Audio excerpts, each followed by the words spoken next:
Yeah, but we also do different types of comedy in that I'm singularly storytelling. So like I don't really have a lot of what like I'm admire, looking for takes. Like I love, look, dude, I'm not good at takes. I've never been good at takes because they're always wrong.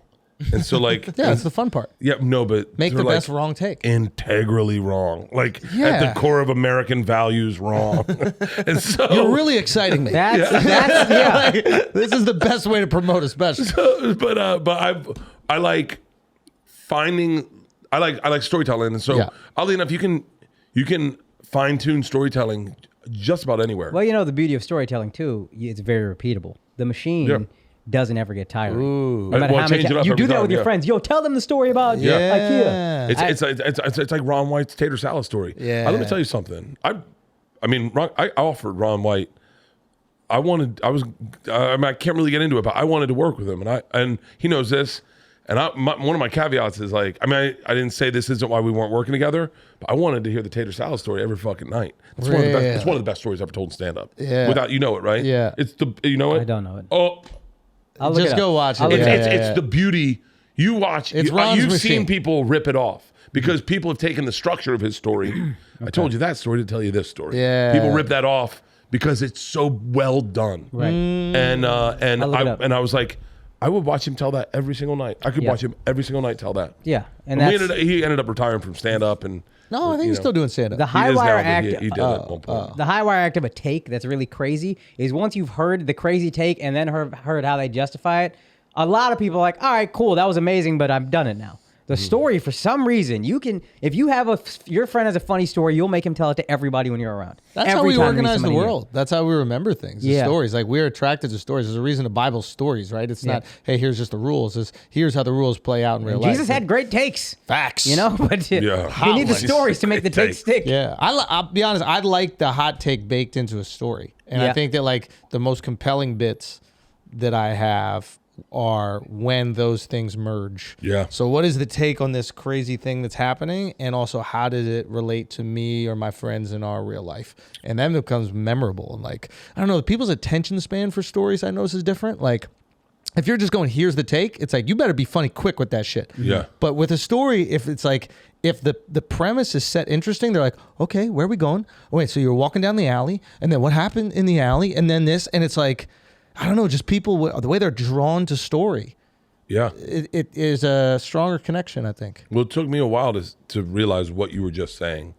and for real, because I was like, I tell a story and then everyone was like, cool. But you like, if you have to think to yourself, why am I telling this story? Yeah. Like, what does this story mean at the base? What am I telling this story about? Yes. Am I talking about... your kids maturing? Are you talking about... Some are just funny. Some are just funny. Like my daughter Isla's had a bunch of things in her life that are just fucking hilarious that the kids said. Same with Georgia. But, and some are not, some are just, to get things up and running so I can tell a story. But like what you said, if you can present, like an idea or a take within a story, oh, it's fucking, but I love good stories, man. I love people who have great stories and can't tell great stories. My cameraman you met, John Mans, has the most interesting things have ever happened to him, and he can't tell a story to save his fucking life. What makes someone good at telling a story? You need a beginning, a middle, and an end. You need an arc. You need to plan something at the beginning, and people need to know your story's over. If you tell a story and then you're like, and then we all just got in our cars and went home. Everyone's like, ugh. Like with the machine. So I'll use the machine story as an example. The end to me was the way I delivered it on Rogan the first time was, tonight you party with us. But that wasn't the end. I didn't know that, but the audience knew it's not over. Did you party with them?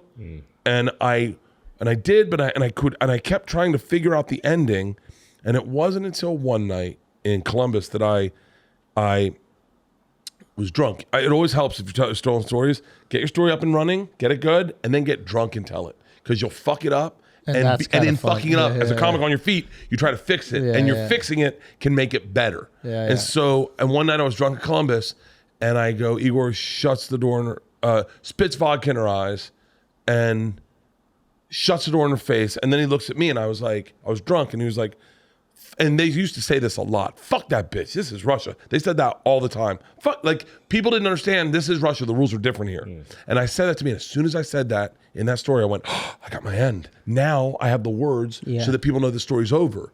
And that's the most quotable thing. Fuck that bitch. This is Russia. Is at the end, Tonight You Party With Us. I lean in and I go, and I remember it working for the first time. And going like, it's such a great feeling when you go, I did it. It's done. Like, it's like sticking a pole vault. You're like, oh, I did it. And I said, he says, Tonight You Party With Us. I go, I'm not in trouble. And he gets so close I can smell his morning cigarette. And he's like, no, fuck that bitch. This is Russia. Yeah. And it's said twice. That's the beauty of like a great story is when you can, I would say plant a sapling to harvest it at the end. Yeah. And just a little something. They don't need to, it can't be too big. Yeah. It's the beauty of tater salad. Yeah. They call me tater salad. Yeah. It's a banger story. Yeah. Dude, you know who's great at story? You reward the audience for paying attention. Yeah, Jim Jeffries can tell you a story with no preparation. Yeah. That guy is so fucking talented. Yeah. We did a Ari Shaffir storytelling show one night. Did he tell the friend one? That one's hilarious. Taking his crippled friend to the hooker? No. Oh my Dude, God. You know who told a banger story one night? It was Bill Burr. Was told, and he's not traditionally a storytelling guy. Yeah. Dude, he told the story about doing to college and getting underpaid by the chick. And then, I mean, I'm not going to tell the whole thing because it's Bill and he's a pretty private guy. But he told this fucking, and it's Bill. So his takes are embedded in it, you know? This fucking chick. You know, I got a fucking chick. And we were just sitting in the back. Everyone was on the edge of their seat like, holy shit, Ali Sadiq's a great storyteller. Mexicans got on boots.